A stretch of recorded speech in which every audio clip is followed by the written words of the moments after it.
Hello ladies and gentlemen, welcome back to another mildly interesting video. This video is sponsored by the Luigi Plumbing Company because for some reason, we are living in a dark age where everyone seems to hate Mario, so he just got fired off the company. The Super Mario Bros. Movie, undoubtedly one of the most hyped movies of all time, at least in my personal opinion.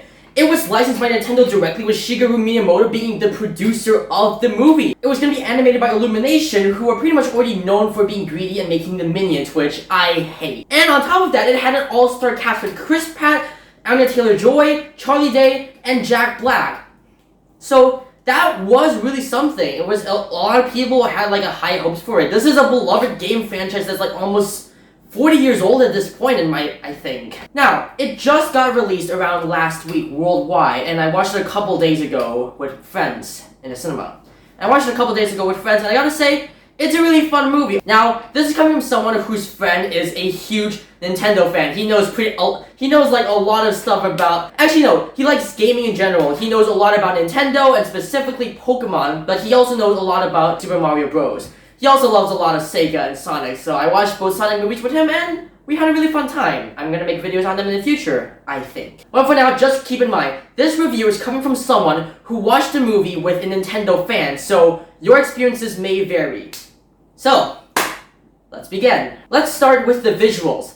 They look something like straight out of a Disney movie. This animation quality is not what I remembered from Illumination at all. In fact, I completely forgot Illumination animated this movie until we stayed around for the end credits scene, which we kind of missed out. But from my memory, this is the highest quality of animation that Illumination had released. And I think that is really saying something. I think a reason why this was the way it was because of Nintendo being involved with the project.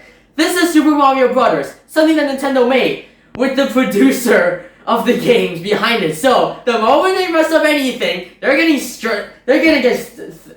get thrown straight to the gulag. I feel like that's what happened behind the offices. But yeah, the animation quality is absolutely amazing. You will enjoy this type of animation, and I really love like the camera, the way that like it pans around. It really keeps things moving, and that's not to mention like there's already a lot of action already happening in those scenes. So in a way, those action scenes get amped up with that camera movement. I really like that about that. But I don't know if there are any scenes on YouTube. If there are, I'm gonna like show them throughout this clip.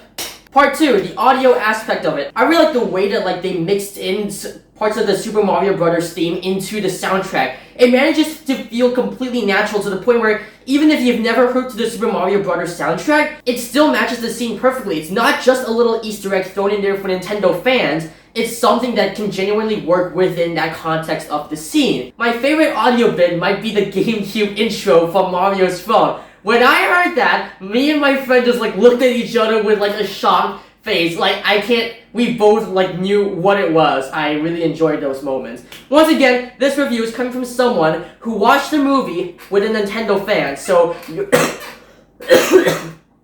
ow.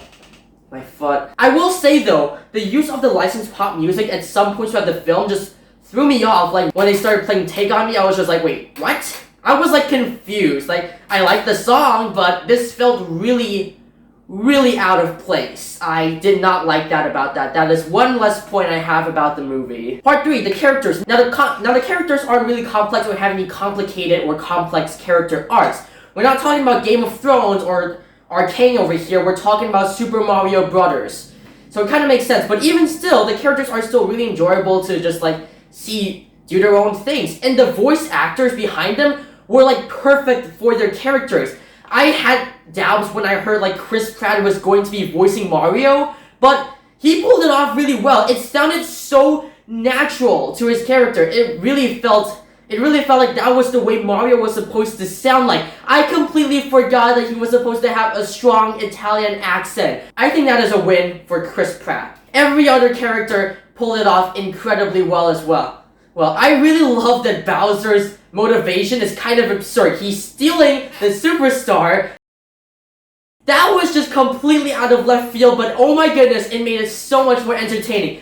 Especially the musical number where he starts playing Peaches on the piano. It's even got its own music video, and let me tell you, even though the song was not a masterpiece in any way, I was still laughing when that song popped up. I probably should have mentioned that Peaches song in the part 2 of this video. Still though, the characters are really fun, they're really entertaining, it's really fun to like see them like go on this adventure. Part 4, the plot. This is a kid's movie for sure, so the plot is going to be predictable and simple, but even still, it is an incredibly fun movie. It by no ways is this a masterpiece, and that's what critics seem to be criticizing it for, because it's not like the Lord of the Rings or something. But is it a fun movie? Hell yeah.